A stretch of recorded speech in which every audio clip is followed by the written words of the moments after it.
तो हमने last class में डिवीजन एल्गोरिथम देखा था। तो अभी अपन क्या हम्म। करते हैं कि कुछ सवाल करता हूँ। तो एक सवाल ये है कि अ, हमने डिवीजन एल्गोरिथम की एक खास बात हमने ये देखी थी कि हम लिमिटेड नंबर ऑफ केसेस से पूरे होल नंबर के इनफाइनाइट सेट को कवर कर सकते हैं। तो अब एक सवाल ये है कि wait, एक सवाल ये है कि can you show that 3a² - 1 is never a perfect square। इसको शो कैसे करेंगे? किसी के पास कोई आइडिया है? Congruence modulo. नहीं, अभी तक हमने कॉन्ग्रुएंस मॉड्यूलो पढ़ा नहीं है। वेल, पढ़ा है, बट अभी जो हमने division note the algorithm cover किया है सिर्फ उसी से हमें ये प्रूव करना है। सो वन थिंग इज कि अगर मैं कोई भी इंटीजर ले लेता हूँ n, तो डिवीजन एल्गोरिथम से अगर a की वैल्यू मैं n ले लेता हूँ और b की वैल्यू 3 ले लेता हूँ, तो a is equal to B Q plus R से मेरे पास क्या आता है? या तो r की वैल्यू क्या हो सकती है? r की वैल्यू या तो हो सकती है 0 हो सकती है, 1 हो सकती है, या 2 हो सकती है। अब मैं इस नंबर को स्क्वायर करूंगा तो मेरे पास 9q² आएगा, या फिर 9q² प्लस 6q+1 आएगा, या फिर मेरे पास 9q² प्लस 12q+4 आएगा। तो हमें पता है कि ये इस वाले केस में जब रिमाइंडर 0 है तो ये नंबर 3 से डिविजिबल है। सेकेंड वाले केस में ये नंबर 3 से डिविजिबल नहीं है लेकिन इसका रिमाइंडर 1 है। तो मतलब कि ये परफेक्ट स्क्वायर या तो 3 से डिविजिबल है या फिर रिमाइंडर 1 लीव कर रहा है। और अगर जिस नंबर को हमने स्क्वायर किया उसका रिमाइंडर इनिशियली 2 था, उस नंबर को जब हमने स्क्वायर किया, इसको अब 3 से डिवाइड करें तो अपना रिमाइंडर एक्चुअली आ रहा है 3 × 3q² plus 4q+1 and then +1। तो ये 3 का multiple and then we add 1, तो इसका रिमाइंडर 1 आता है। तो हमें पता चल गया यहाँ से कि सारे परफेक्ट स्क्वायर्स का 3 से जब डिवाइड करेंगे तो रिमाइंडर या तो 0 आएगा, या फिर बाकी दोनों केसेस में 1 आएगा। इसका मतलब रिमाइंडर कभी भी 2 नहीं आएगा। अब हम इस एक्सप्रेशन को अगर इन्वेस्टिगेट करें तो एक है 3a² + 1 और 3a² - 1 + 2। मतलब ये 3 का कुछ मल्टीपल है एंड देन इसका रिमाइंडर 2 है। लेकिन रिमाइंडर किसी भी स्क्वायर का रिमाइंडर कभी 2 तो हो ही नहीं सकता है, राइट? हाँ। दैट मस्ट मीन कि ये कभी परफेक्ट स्क्वायर नहीं हो सकता। और हम एक्चुअली एक सवाल डिस्कस कर रहे थे, लाइक इजी सवाल था। हम ये डिस्कस कर रहे थे कि 3a² - 1 is never a perfect square. ठीक है, तो ये तो ओके। इजी है, विल गेट इट। अब एक तो और बोलिए। इंटरेस्टिंग सवाल कि अम, ये सीक्वेंस देखो, 1 1 1 1 1 1 1 1 1 1 1 1 1 1 एंड सो ऑन, n × 1 जो भी है इसमें n × 1 है। तो कैन यू गाइस प्रूव कि ये ये ये जो सीक्वेंस में जितनी भी टर्म्स हैं, ये इसमें से कोई भी कभी परफेक्ट स्क्वायर नहीं होगा? कोई भी टर्म होगी इस सीक्वेंस की, कभी भी परफेक्ट स्क्वायर नहीं होगी। कैसे प्रूव कर सकते हैं इसे?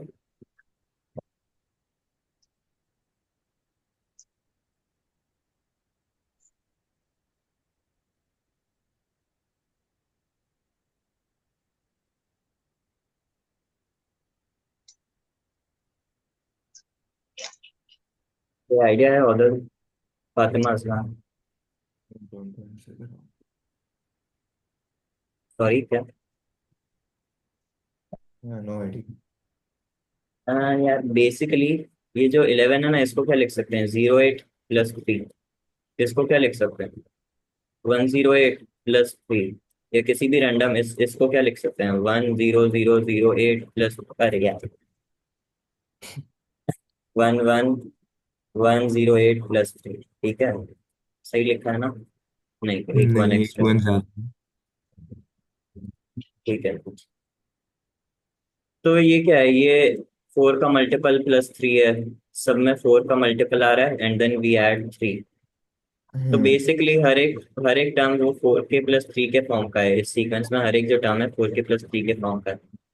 अब क्या ये परफेक्ट स्क्वायर हो सकता है क्या? कोई भी नंबर 4k + 3 का परफेक्ट स्क्वायर नहीं हो सकता। ये हमने कल प्रूव किया था कि कोई भी नंबर n क्या होगा, या तो 2k + 1 होगा या 2k होगा। इसका अगर स्क्वायर करूंगा तो ये तो 4k² हो जाएगा, और ये क्या हो जाएगा? 4k² + 4k + 1। इसका मतलब इसका रिमाइंडर, अगर मैं किसी भी स्क्वायर नंबर को डिवाइड करूँ तो उसका रिमाइंडर या तो 0 होगा या 1 होगा। कभी 3 तो होगा ही नहीं, राइट? इसका हम्म। मतलब इसका मतलब इस सीक्वेंस में कोई भी टर्म कभी भी परफेक्ट स्क्वायर नहीं होगा। राइट, क्लियर है ये? हम्म। हाँ। ठीक है, तो अब क्या करें? एक और सवाल कर लेते हैं। कैन यू गाइस प्रूव कि अगर कोई नंबर, लेट्स से n, ये परफेक्ट स्क्वायर भी है, परफेक्ट स्क्वायर, एंड ये परफेक्ट क्यूब भी है, तो कैन यू गाइस शो कि ये जो नंबर है ना, ये या तो 7k के फॉर्म का होगा या फिर 7k + 1 के फॉर्म का होगा। It'll be either divisible by 7 or it'll leave a remainder of 1 when divided by 7. जैसे for example 8 square which is 4 cube which is 64, it is actually 1, it leaves the remainder 1 when divided by 7. कोई और example है क्या किसी के पास? जैसे 2 का power 12 ले लो, राइट? 3 का पावर 6 ले लो।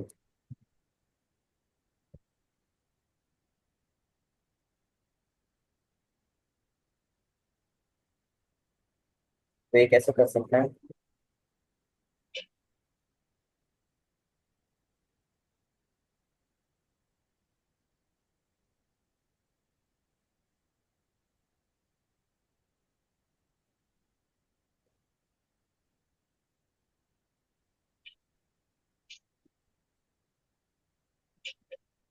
तो अपन क्या करते हैं? सबसे पहले अपन को पता है कि कोई भी नंबर n है, वो किस फॉर्म का होगा? या तो 7k + 1, या मैं यहाँ पे रिमाइंडर 0 या रिमाइंडर 1 2 3 4 5 6, है ना? अब अगर मैं इसका स्क्वायर कर दूं तो मेरे पास रिमाइंडर क्या आएगा? 0 आएगा। इसका रिमाइंडर 1 आएगा। इसका रिमाइंडर, जब 7k + 2 के फॉर्म का होगा और उसको स्क्वायर करूंगा तो मेरे पास रिमाइंडर 4 आएगा। अगर अ, इस केस में क्या होगा? 2 आएगा। इस केस में 2 आएगा। इस केस में 4 आएगा, और इस केस में 1 आएगा, है ना? ये क्लियर है ना? ये मतलब निकाल सकते हैं, मैंने हाँ। पूरा सा शॉर्टकट मेथड यूज किया। क्लियर है उधर? यप। अब इसी नंबर को अगर मैं क्यूब, यार यहाँ पे नोट करो कि ये सारे जो रिमाइंडर है क्या है? रिमाइंडर या तो 0 है या 1 है या 2 है या 4 है, राइट? तो n hmm. Square is always of the form 7m, 7m + 1 या +2 या +4। Okay, let's cube this now. So if we cube this, तो अपने पास क्या आता है? या तो रिमाइंडर 0 होगा, तो या तो रिमाइंडर 0 होगा, या तो रिमाइंडर 1 होगा, या तो रिमाइंडर अगेन 1 होगा। अगर इस वाले केस में अगर 3 है reminder, and n is 7k + 3, उसका क्यूब करूंगा तो -1, या फिर आई से 6 आएगा रिमाइंडर, या फिर 1 आएगा, या फिर अगेन क्या आएगा इस केस में? 6, एंड देन इस केस में आएगा वापस 6। मैंने कोई मिस्टेक तो नहीं की है यहाँ पर?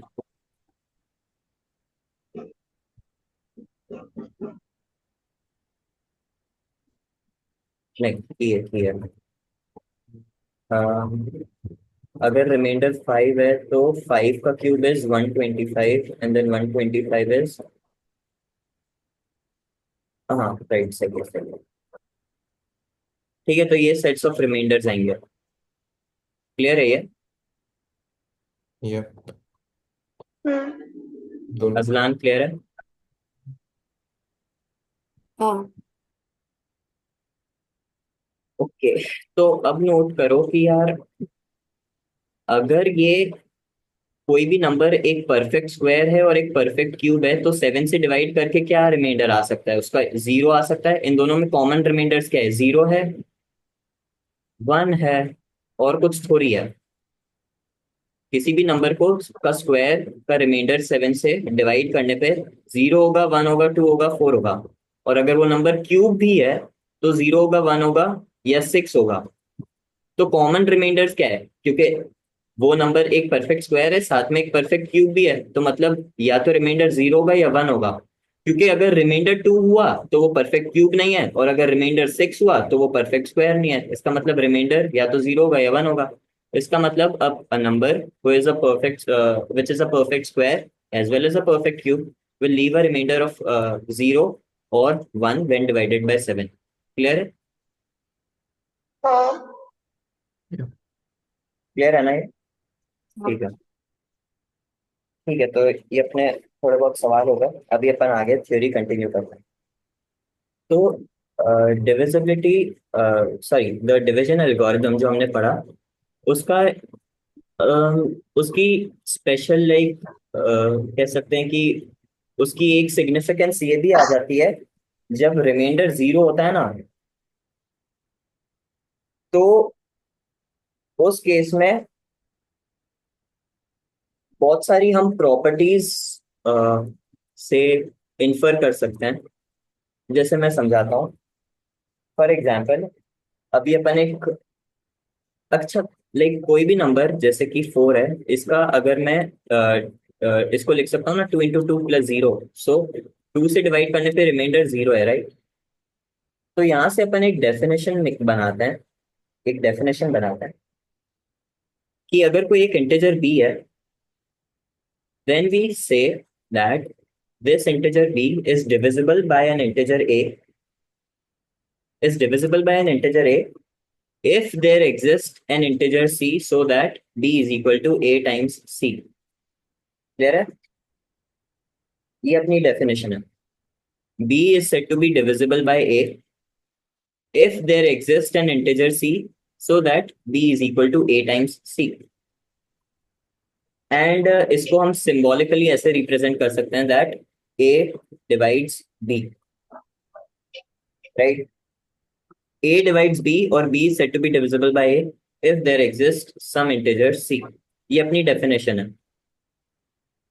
हमको हमेशा लाइक पता होना चाहिए कि डेफिनेशंस क्या है, ताकि हम किसी लूप में फंसे नहीं रहे। हमें पता होना चाहिए कि ये डेफिनेशन है और ये उस डेफिनेशन का प्रोडक्ट है, ताकि वेल थोड़ा इजी रहता है जब प्रूव वगैरह करेंगे हम बहुत सारी चीजें। ठीक है? तो अगेन इससे तुम वो भी निकाल सकते हो कि अगर बी ए से डिविजिबल नहीं है तो उसको हम सिंबॉलिकली ऐसे लिखते हैं, राइट? या फिर ऐसे लिखते हैं। इसमें एक एक कंडीशन जो कि मैंने यहाँ लिखी नहीं है, is that A is not zero, क्योंकि किसी भी नंबर को तुम जीरो से डिवाइड नहीं कर सकते ना। सो इसलिए जैसे एक एग्जांपल ले लेते हैं कि -12, it is 4 into -3. So -12 is divisible by 4. And -12 is also -3 times 4. So it is divisible by 3 also. -3 also. Uh, अब जैसे 10 है, 10 को अगर मैं 3 से डिवाइड करूं तो मैं कर ही नहीं सकता, क्योंकि there does not exist any integer c so that 10 is like 3 times c is actually 10। तो कोई इंटीजर c एग्जिस्ट ही नहीं करता है। So we say that 3 does not divide 10, or 10 is not divisible by 3. ये बेसिक डेफिनेशन है, ये हम सबको पता है। मैंने बस इसको फॉर्मली लिख दिया एक। अब अब अपन अपन ने जो ये डेफिनेशंस लिखी है, इसके कुछ हम कॉन्सिक्वेंस देखते हैं। तो ये मैं एक थ्योरम लिख रहा हूँ, और उसके कुछ स्टेटमेंट्स हैं जो कि अभी अपन प्रूव करेंगे। तो थ्योरम है अभी, for integers A B and C following holds.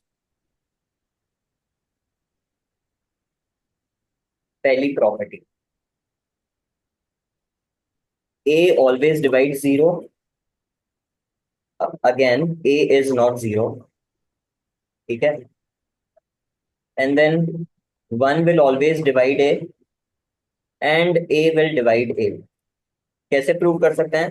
Zero is actually zero times, और ऐसे zero is actually a times zero. So there exists some integer c for which a times c is actually zero, right? So इससे we can write that zero is divisible by a. Same ये वाली भी तुम prove कर सकते हो, a is actually one times a, so that means a is divisible by one, and ये same इसी के लिए भी होल्ड करेगा। सेकेंड प्रॉपर्टी, अगर a वन को डिवाइड कर रहा है, that would imply, or I'll say double imply, a is equal to plus minus one। Why, इसको कैसे प्रूव कर सकते हैं कि one is equal to a times c? अगर मैं ये स्टेटमेंट लिख रहा हूं तो one is equal to a times c, but a a is not zero and c is also not zero. Well, because दोनों जीरो हो जाएंगे तो यहाँ, राइट।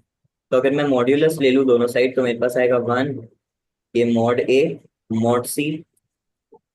बट सिंस दोनों ही नॉन जीरो हैं, that means mod a mod c is actually what mod a times mod c is actually greater than 1, greater than equal to 1।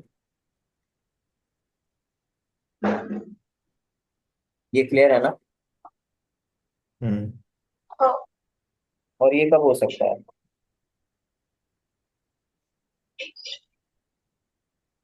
जब दोनों ही वन हो।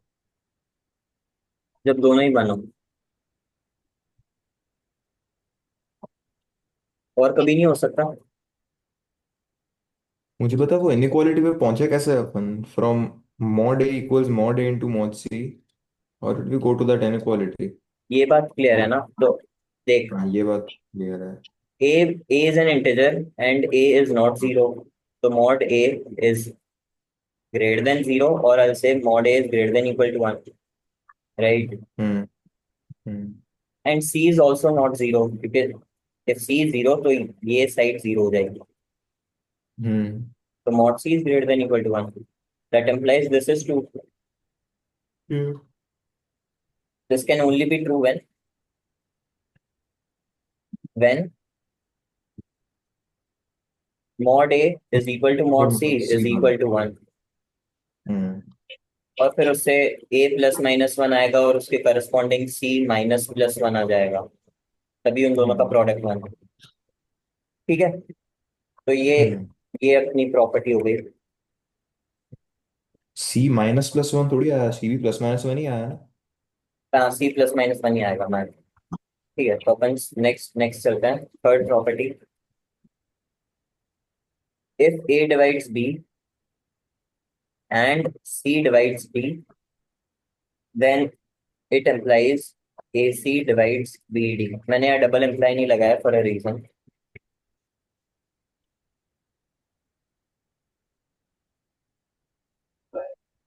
ठीक है, ये अपन कैसे प्रूव करेंगे कि अगर this is true, that means B is equal to A times some constant K1, and if this is true then D is equal to C times some constant K2। अब इन दोनों का प्रोडक्ट ले लो, तो BD is equal to AC, and ये दोनों constants का भी प्रोडक्ट एक इंटीजर आएगा, I call that K। So या these AC actually divides BD और BD is divisible by AC, right? Now one thing मैंने ऊपर अभी डिस्कस नहीं की कि एक्चुअली अगर जैसे मैं -12 लूँ तो it's actually 4 into -3, it's also -4 into 3. तो बेसिकली इससे मैं क्या बोल सकता हूँ कि when A divides B, A is said to be a factor of B, right? And यहाँ से मेरे को पता चल रहा है कि फैक्टर्स पेयर में अकर कर सकते हैं, एक फैक्टर पॉजिटिव होगा एक फैक्टर नेगेटिव होगा, ठीक है? तो फैक्टर्स पेयर में अकर कर सकते हैं, वो ठीक है, लेकिन द थिंग इज कि मेरे को इस नेगेटिव फैक्टर से ज्यादा कुछ लाइक फर्क नहीं पड़ रहा, ये एग्जिस्ट करे नहीं करे। मेरे को पॉजिटिव फैक्टर्स लाइक अगर मेरे को पता है 4 एक फैक्टर है, इससे मेरे को ऑलरेडी पता चल जाएगा कि -4 भी एक फैक्टर है। तो हम्म। इस बात से मेरे को ज्यादा कुछ हेल्प नहीं मिल रही है। सो what we'll do is we'll only care about positive factors, right? It makes sense, क्योंकि करना ही क्यों नेगेटिव फैक्टर्स को, क्योंकि हमें ज्यादा हेल्प नहीं मिल रही है। ठीक है, -4 भी -12 को डिवाइड कर सकता है। It is like it's also consequence की 4 इज डिवाइड्स -12, तो -4 भी डिवाइड करता है, तो इसलिए हम सिर्फ पॉजिटिव फैक्टर्स को ही कंसिडर करने वाले हैं, अनलेस स्पेसिफाइड अदरवाइज। ठीक है, तो अब अपन चलते हैं थर्ड प्रॉपर्टी पे, which is if A divides B and B divides C, then this implies A divides C. जैसे कि 3 divides 6 and 6 divides 12, it's this implies कि 3 divides 12, which is true.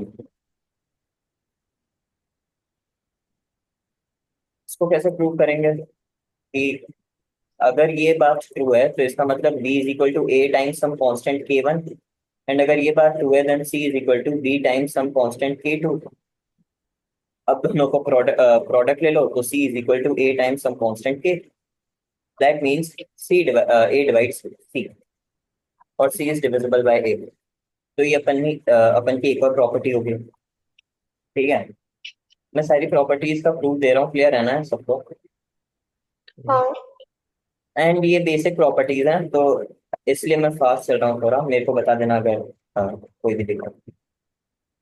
Next property is A divides B। ये property actually बहुत जगह काम भी आती है, प्रॉब्लम सॉल्व, वेल सारी प्रॉपर्टीज काम आती है, बट ये प्रॉपर्टीज के मैंने बहुत अच्छे सवाल भी देखे हुए हैं। If A divides B and B divides A, what does this imply? कोई बता सकता है? A A और B is equal to A is equal to B. A is equal to B, और कुछ?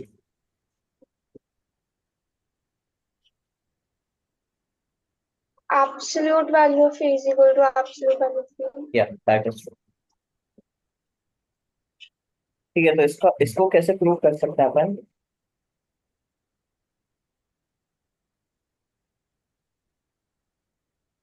यार कि A is अगर equal to B times K1. या K1 and then we have A is equal to B times K2। अब देखो कि एक चीज ये है कि B is equal to A times K1, and we can say कि mod B is actually mod A times K1, mod K1, and mod A is mod B times K2। अब अगर हाँ प्रोडक्ट ले लो इसका, तो again you will get mod K1 is equal to mod K2 is equal to 1, right? Hmm. Yeah. And then it follows,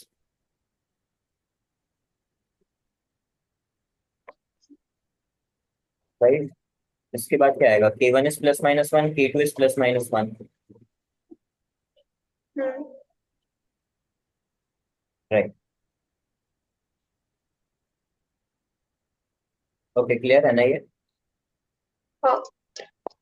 हाँ। Yep. Clear? Nice. सो अब अपन last दो properties पर आते हैं, that is right, a divides b and if b is not zero then mod a is actually less than equal to mod b. तो इसको prove करने का ये तरीका है कि b is equal to, like, since a b is divisible by a as a consequence of the above definition, we can say that there exists some integer c for which b is equal to ac. Also, b is not zero implies c is not zero. अपन ने already बोल दिया है a is not zero, right? अपन ने ऊपर बोल दिया था c is not zero now.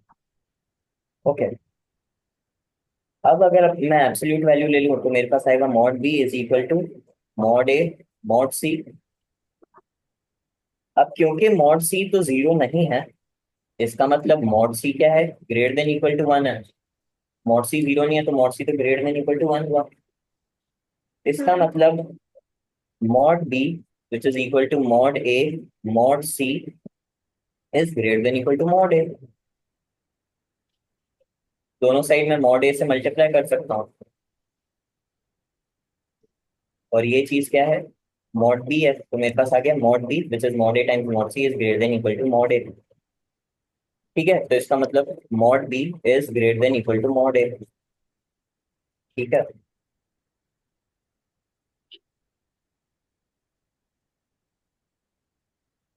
या क्लियर है ये? हाँ। और क्लियर है? कोई डाउट है? नो। ओके, थोड़ा बोरिंग लग रहा है क्या तुम्हें? यस। ओके। काफी ज्यादा थ्योरी ही आ रही है। ब्रदर, अपन ने अभी क्लास के स्टार्टिंग, अच्छा तूने मिस कर दिया, राइट? मिस कर दिया था ना। नॉट लाइक वो जोरदार कुछ सवाल था, बट आएंगे सवाल, आएंगे अभी, बहुत अच्छे सवाल आएंगे।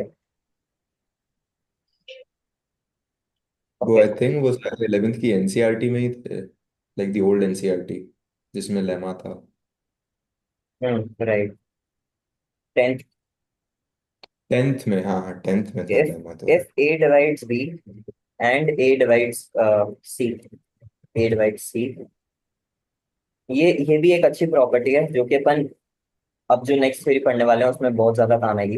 If a divides b and a divides c then we have a divides bx plus cy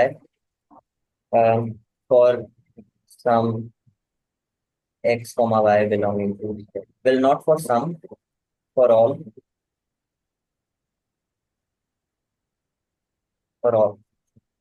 है ना? और all x comma y. yes, so b is equal to a times, I'll say k, k1, c is equal to a times k2। x से multiply कर दो, इसको y से multiply कर दो, इसको x से मल्टीप्लाई किया y से, अब ऐड कर दो, तो a k1x प्लस k2y आ गया। ठीक है, Yep. तो अपन ने प्रूव कर दिया ना, x b plus y c is actually this thing is a multiple of a, that means a divides this. तो हो गया अपना प्रूफ कंप्लीट। और ऑल्सो ये तो मैं जनरलाइज भी कर सकता था कि इफ ए डिवाइड्स से, मैं p1, A divides p2 and so on, तो मैं लिख सकता हूँ ए divides p1x1 plus p2x2 and so on pnxn। ठीक है, हम्म। यस। अब थोड़ा सा होपफुली मामला पानी इंटरेस्टिंग होगा कि अब अपन बात करते हैं ग्रेटेस्ट कॉमन डिवाइजर की। सो अब अपन डिफाइन करने वाले हैं what is greatest common divisor. उससे पहले अपन डिफाइन करते हैं कि डिवाइजर क्या था अगेन, कि अगर some number d divides a, then d is said to be a divisor of a. Now मैं बोल रहा हूँ if this number divides a and this number divides b, then d is said to be common divisor, right? ये अपन ने छठी कक्षा में पढ़ा हुआ था कभी तो, ये कॉमन डिवाइजर से निकालना वगैरह। तो इससे एक बात तो ये है कि one is a common divisor of like any two integers A और बी, उसका हमेशा एक कॉमन डिवाइजर वन तो होगा ही। ठीक है। अब एक बात ये है कि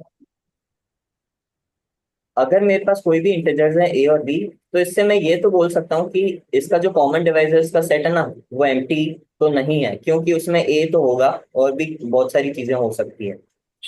अगर इसके कॉमन डिवाइजर्स का सेट बनाओ, ठीक है, उसको मैं कैपिटल डी बोल देता हूँ से, तो वो एम्प्टी तो नहीं है, क्योंकि वन तो किसी भी दो नंबर का कॉमन डिवाइजर होगा ही। ठीक है। लेकिन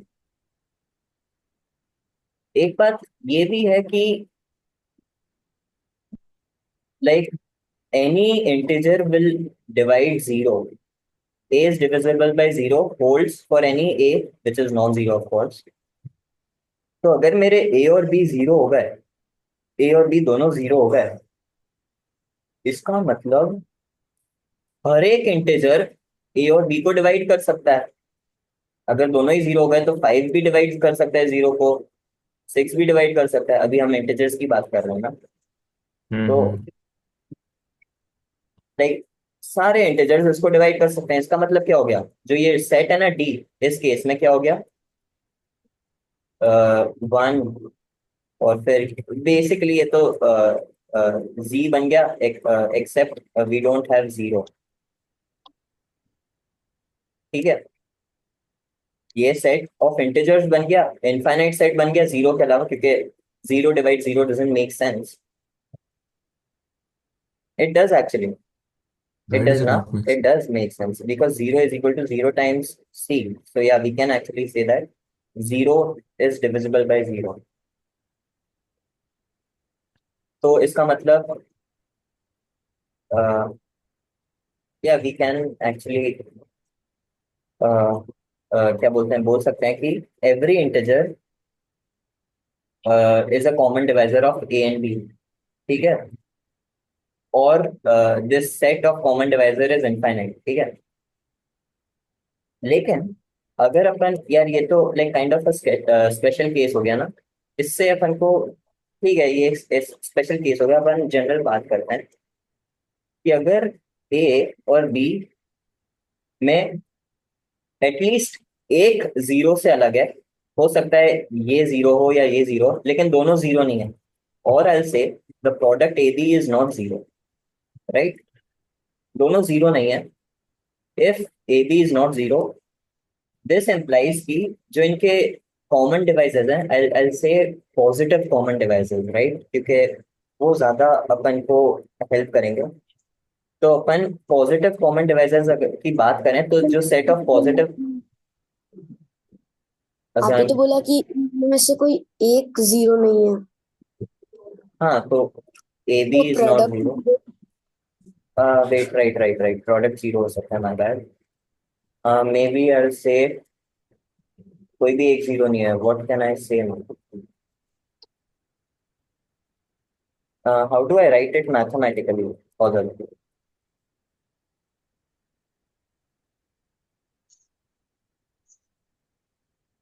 can I say A plus B is not zero. a plus b is not zero? Nine? No no no, minus two and two ले सकता ये हूँ क्या? माइनस बी हुआ तो? या मैथमेटिकली इसको कैसे लिखूं? It's an interesting thought. मैंने अभी शायद गलती कर दी, ए बी जीरो, वो इज नॉट जीरो तो तब होगा जब दोनों ही जीरो नहीं, वो भी, हाँ, तब तो दोनों ही जीरो नहीं हो सकते, कोई भी एक भी जीरो नहीं हो सकता तब। सो आई से A complicate, plus B does not equal A and A plus B does not equal B. There you go. a plus b is not equal to a and A plus B is not equal to B. ये हाँ जैसे इसको 0 ले लूँ, इसको 1 ले लूँ, it's not equal to 1, not equal to 0। What what is this? आप ऐसे भी तो ले सकते तो हो, फिर बोथ आर कंडीशन ना। Absolute value of b is not equal to zero.